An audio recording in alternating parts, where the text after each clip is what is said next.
দেখো দেখো রানী, দেখো এভাবে ঝাঁট দিতে হয়। থাক থাক থাক, লোক দেখানো কাজ অনেক হয়েছে। ছাদটা পরিষ্কারই ছিল, কিন্তু উনি সবাইকে বলবেন। হ্যাঁ বলবোই তো, ঝাঁট দিয়ে ছাদ পরিষ্কার করেছি বলতে হবেই তো সবাইকে। সারা বাড়ি কোথাও পেলাম না, আর আপনারা এখানে ছাদে। আদে কি আর সাধে? একি মহারাজ, থামুন থামুন। আরে গোপাল, আজকে তো ছুটি, কি ব্যাপার? আসলে মহারাজ, একটা কথা বলার ছিল। ওসব কথা পরে হবে গোপাল, আগে বলো তো এই ছাদটা কেমন ঝকঝকে লাগছে। আগে মহারাজ, ধুর, ছাদ পরিষ্কারই ছিল গোপাল, উনি শুধু ঝাঁটা হাতে এদিক ওদিক ঘুরছেন। খবরদার রানী, আবার বাজে কথা বলছো কিন্তু তুমি। কি কাণ্ড! আপনার এরকম বাচ্চাদের মতো করলে কি করে হবে বলুন তো? বেশ বেশ, আমি তবে ছোট ছাদটাই পরিষ্কার করে দেখাচ্ছি। আশা করি ওই ছাদটা নোংরাই আছে। না, মানা করেছি, খবরদার, এই বয়সে এখন ওই ছাদে উঠবেন না। মহারাজ, উঠবেন না এখন ওখানে? কি দরকার বলুন তো? আরে কিচ্ছু হবে না, সিঁড়ি আছে তো। মহারাজ ছেড়ে দিন না, সিঁড়িটা ভীষণই সরু। এই বুড়ো বয়সে পড়ে কি হাত পা কোমর ভাঙার ইচ্ছে হয়েছে নাকি? এই মহারাজ কিছুতে ডরায় না। মহারাজ সাবধানে।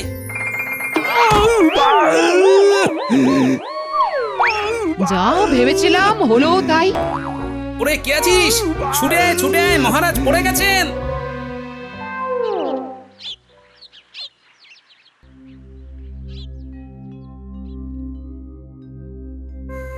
ওমর এবং পায়ের যা হাল দেখছি, তাতে তো এখন কোনোভাবেই উনি হাঁটা চলা করতে পারবেন না। ওরে বাবা, বলেছিলাম তখন, বুড়ো বয়সে এরকম কাজকর্ম করবেন না। ঠিক আছে রানীমা, এখন আর বকাবকি করবেন না, যা হওয়ার তা তো হয়ে গেছে। রানীমা, সেরকম চিন্তার কিছুই নেই। নিয়ম করে পথ্যগুলো খাওয়াবেন, আর মহারাজ 1 মাস টানা বিশ্রাম নিক, ব্যাস তাহলেই হবে। আমার রাজ্য তাহলে কে সামলাবে? চিন্তা করবেন না মহারাজ, আমি তো আছি, আমি সব সামলে নেব। মন্ত্রী মশাই, সত্যি সব সামলাবেন তো, নাকি গল্প দিচ্ছেন? হ্যাঁ, মুখে নয়, কাজে করে দেখাবো। মন্ত্রী মশাই, তাহলে কালকেই শুরু করে দিন রাজ্যপাঠ।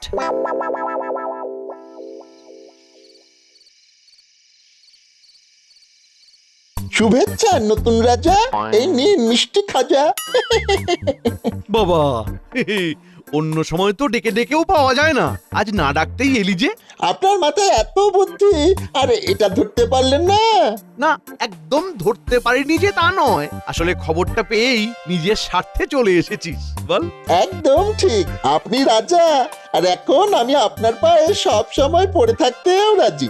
এই 1 মাসই সুযোগ, যা করার করে নিতে হবে। শুনুন মন্ত্রী মশাই, না মানে নতুন রাজা মশাই, আপনার নামে বাজারে বেশ দুর্নাম আছে, তাই সবার আগে সাধারণ মানুষ অর্থাৎ ভাগচাষী ছোটখাটো বাজারের ব্যাপারীদের খুশি করুন, দেখবেন এতেই অর্ধেক কাজ হয়ে গেছে।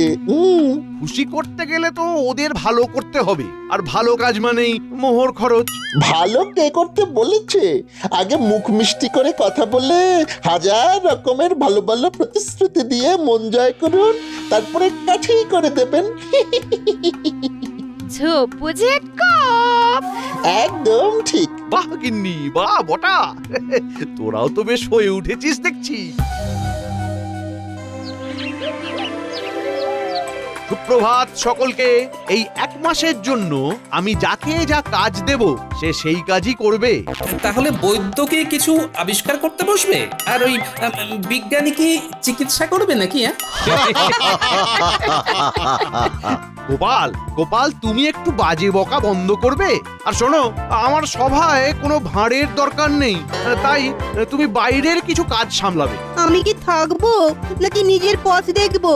কি দিন এলো রে বাবা, মন্ত্রীমশাইয়ের হুজ্জুতি। হুজ্জুতি না বজ্জাতি? তাহলে বাজে না বকে আমি সবাইকে নিজেদের কাজ বুঝিয়ে দিচ্ছি। শুরু করে দাও আর বলো জয়। রাজামশাইয়ের জয়। কি তাই তো মন্ত্রীমশাই? হ্যাঁ, একদম তাই। গোপাল, তোমার কি বুদ্ধি! এই বুদ্ধি এবার থেকে ভাড়া মতে নয়, ভালো জায়গায় কাজে লাগবে। তারপর গিন্নি, তুমি খুশি তো? ভাবছি এই তো সুযোগ তোমার বস্তা বস্তা মোহর সরানোর। তাই বাড়িতে যা হাঁড়ি কুড়ি আছে সেইগুলোতে সব আটবে না গো। চিন্তা নেই, চিন্তা নেই। শহরে বড় বাড়ি কিনবো, সেইখানেই সব রেখে দিতে পারবে। কি বলছি কি, এবারে একবার না তীর্থে না গেলেই নয়। একটু অপেক্ষা করো গিন্নি, কটা দিন বাদেই বেড়াতে নিয়ে যাব। আর তুমি না নিয়ে গেলে, তুমি যেমন সবার পেছনে বটার ঘরটাকে লাগাও, তেমনি আমিও তোমার পেছনে ওদের লাগিয়ে দেব। ও, তলে তলে এই। অবশ্য ঘটা শুনলাম দেশে গেছে, তোমায় বটাকে দিয়েই কাজ চালাতে হবে।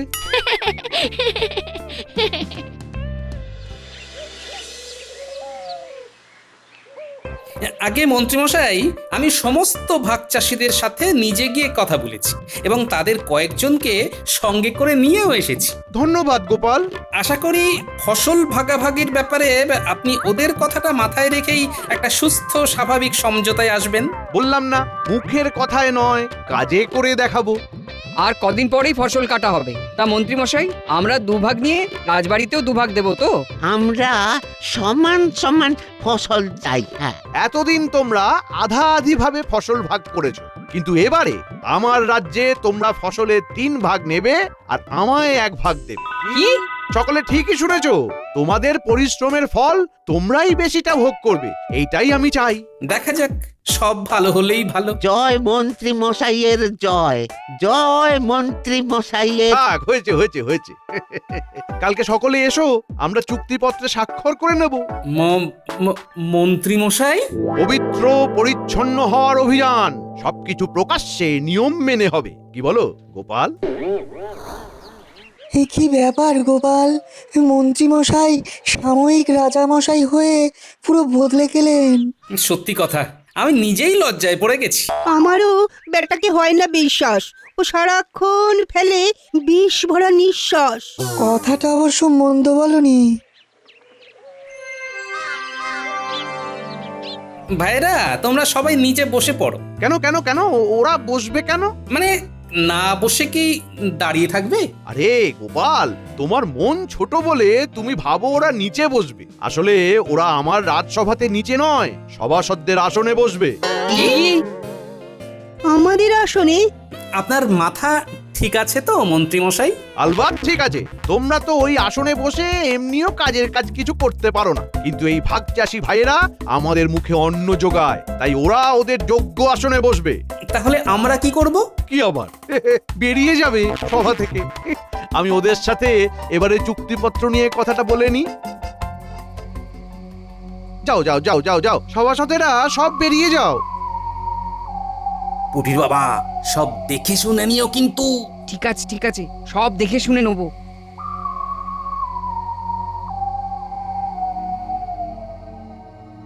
শোনো, আমি তোমাদের চুক্তিপত্র দিচ্ছি, সবাই দেখে শুনে স্বাক্ষর করো, কেমন? কি পুটির বাবা, দেখে নাও চুক্তিপত্রটা। আর যারা পড়তে পারো না, তারা যে পড়তে পারে তাদের দিয়ে পড়িয়ে নাও। আমার ভাগ চাষী বন্ধুরা, আশা করি তোমরা চুক্তিপত্রটা দেখেছো। আমিও ইতিমধ্যে দেখে নিয়েছি। যারা নিজেরা চুক্তিপত্র পড়তে পেরেছো আর যারা নিজেরা পড়তে পারোনি, 2 দলের উদ্দেশ্যেই বলছি, মন্ত্রীমশাই যেমনটা বলেছিলেন ঠিক সেই কথাটাই চুক্তিপত্রে লিখেছেন। তাই তোমরা চোখ বন্ধ করে সই বা টিপসই করে দাও।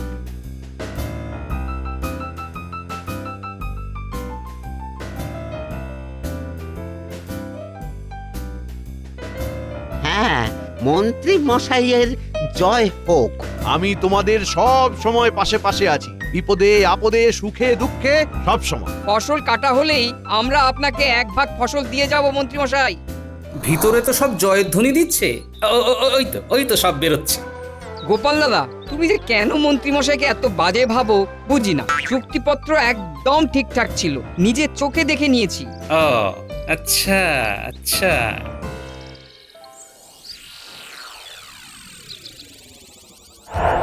এবার আসল খেলা। উফ, আপনার কি বুদ্ধি! কাগজের নিচে কাগজ, হ্যাঁ, নকলের নিচে আসল।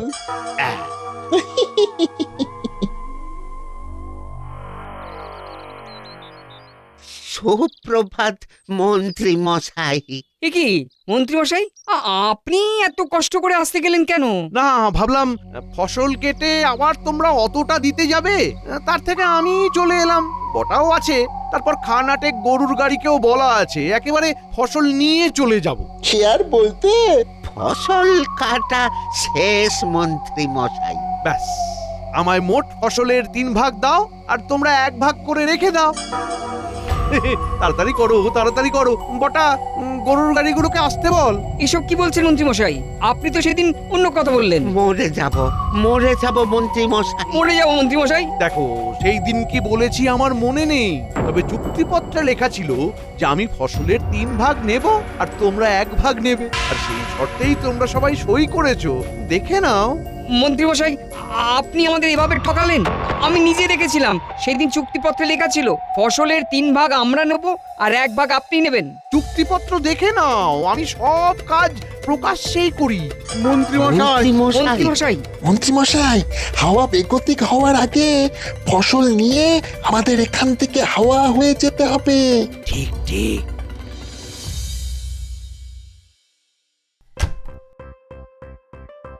গিন্নি, আস্তে আস্তে সব জিনিসপত্র গুছিয়ে ফেলো, বেশি দেরি করো না। শহরে কি সব বন্দোবস্ত হয়ে গেছে? হ্যাঁ, প্রায় হয়েই এসেছে। দেখো, আজকে পাওয়া ফসলগুলোর বেশ কিছুটা চোরা বাজারে বিক্রি করে দিতে পারলেই হলো। আর মোহরগুলো কি সব সব হাতানো হয়ে গেছে? খুব একটা বেশি বাকি নেই, মোটামুটি গুছিয়েই আনছি। তল্পি তল্পা গুটিয়ে যাওয়ার আগে একবার তীর থেকে পুজো দেবে তো? হ্যাঁ, ভাবছি কালকেই যাব গিন্নি, তবে সন্ধ্যের দিকে বটাকে একবার ডাকতে হবে। কেন?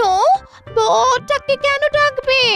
আরে, আমাদের বাড়ির সামনে যে শস্য মজুত রাখার জন্য গোলাবাড়ি করা হয়েছে, সেটা পাহারা দেওয়ার একটা পাকা বন্দোবস্ত করে যেতে হবে তো।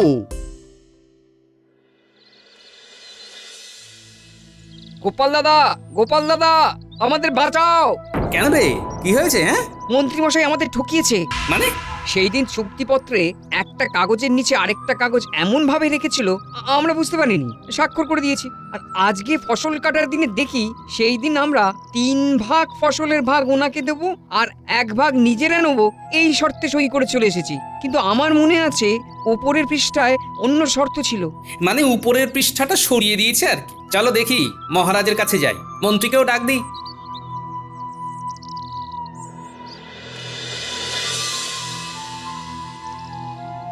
দেখুন মহারাজ, আপনি অসুস্থ, সেই জন্য মন্ত্রীমশাইকে দায়িত্ব দিলেন। আর মন্ত্রীমশাই এই সুযোগটাকে কাজে লাগিয়ে এই একটা মাসও সৎভাবে কাজ করতে পারলেন না। মহারাজ, ভাগ চাষিরা সবাই নিরক্ষর নয়, তারা জেনে বুঝেই স্বাক্ষর করেছে। আপনি আমাদের ঠকিয়েছেন। সবাই নিরক্ষর নয়, কিন্তু আপনার মতো ঠকবাজ তো নয়, তাই তারা আপনার চুক্তিপত্রের ভেলকিটা বোঝেনি। কিচ্ছু ভেলকি নেই, ওরা ভুল বুঝেছে। তাহলে আপনি এদের অতিরিক্ত ফসল ফেরত দেবেন না, তাই তো? কোনো প্রশ্নই নেই। আগামীকাল থেকে পরপর 2 দিন রাজসভা বন্ধ থাকবে। আমি তীর্থে বেড়াবো, তাই এখন আসি, বাড়িতে গিয়ে গোছগাছ করতে হবে। মহারাজ, আপনি কিছু বলবেন না? চুক্তিপত্রে একবার স্বাক্ষর হয়ে গেছে যখন, তখন তো আমারও আর কিছু বলার নেই। আর এমনিতেই আমার এখন শরীর খুব দুর্বল। আর যা ফসল আসবে সবই তো রাজবাড়ির সম্পত্তি, এগুলো বেচে যা অর্থ আসবে সবই তো মহারাজের সিন্ধুকেই ঢুকবে। এখন আমি সব আমার গোলাবাড়িতে রাখছি, হিসেব করে সব বেচে দিয়ে প্রাপ্ত অর্থ মহারাজকে দিয়ে দেব। তাহলে আমাকেই ময়দানে নামতে হবে। এই কুটির বাবা, সমস্ত ভাগ চাষিদের নিয়ে একবার আমার বাড়ি এসো।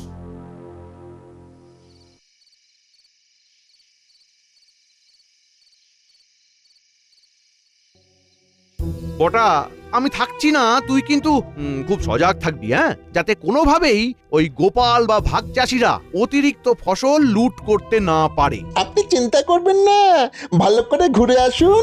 তবে শহরের শেঠটাকে কি করবেন? আপনার বাড়ি কেনার আগে সে একবার দেখবে বলেছিল যে। ভাবছি তীর্থ থেকে ফেরার পথে একেবারে সঙ্গে করে নিয়ে আসবো। আমার বাড়িটা বিক্রি হয়ে গেলেই ওদিকে শহরের বাড়িটা কিনে নেব। আর ফসল বিক্রি কবে করবেন? ফিরে এসে শহর থেকে শেঠজিকে নিয়ে আসবো, ওনাকে ফসল দেখাবো আর চড়া দামে বেচবো। বেশ, তবে তাই হবে। এমনিতে তো দেখলাম গোলাঘরের সামনে প্রহরীরা সব পাহারায় বসে গেছে। হ্যাঁ, এবার পুরো ব্যাপারটা তুই সব সামলে নিস।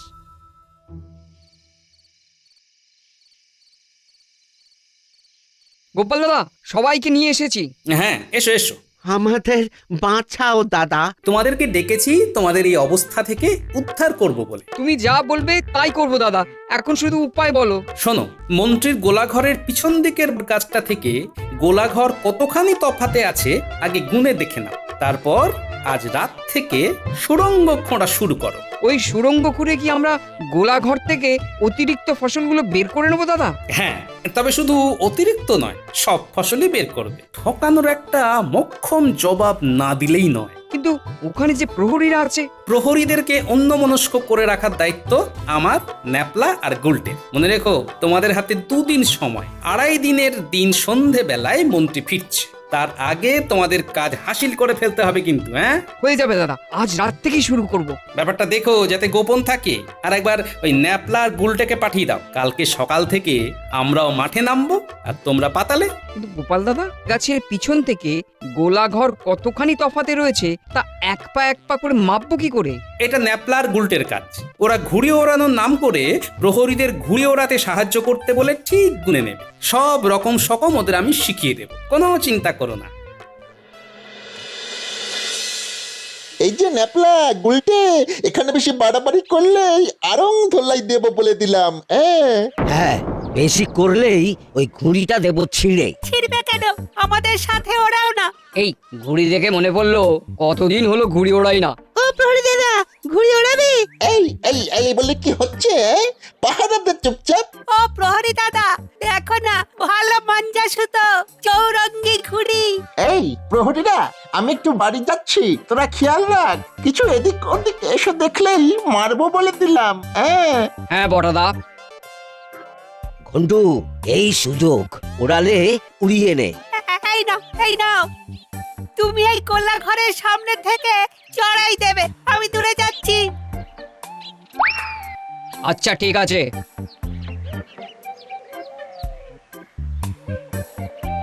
নাও নাও, এবার চড়াই দাও। ইয়ে, কি মজা! তার মানে এতটা হলো ওই গোলা ঘর থেকে এখানকার দূরত্ব। ব্যাপারটা জানিয়ে দিতে হবে।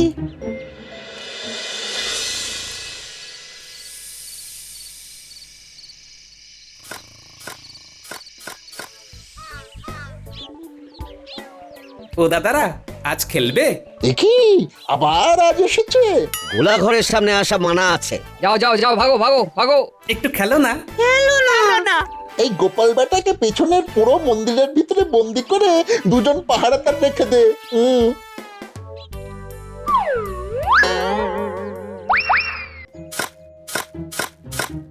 তোমরা শিগগিরই চলো, গোপাল দাদুকে ওরা ঘরে বন্দি করে দিয়েছে।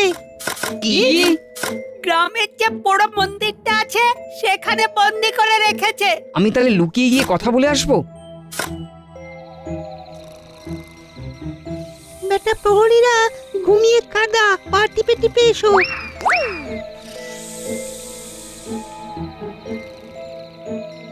গোপাল দাদা, গোপাল দাদা, আমরা সুড়ঙ্গ দিয়ে ঢুকে পড়েছি।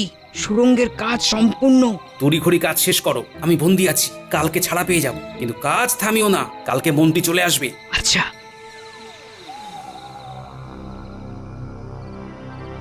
আসুন আসুন শেঠজি, আসুন। আগে গোলা বাড়িটা দেখুন। কিরে বটা, সব ঠিক আছে তো? একদম। গোপালকে বন্দি করে রেখেছি। অনেক চেষ্টা করেছিল, কিন্তু সব চেষ্টায় ঢলঢল করে জল ঢেলে দিয়েছি। বেশ বেশ বেশ বেশ, আসুন শেঠজি, আসুন।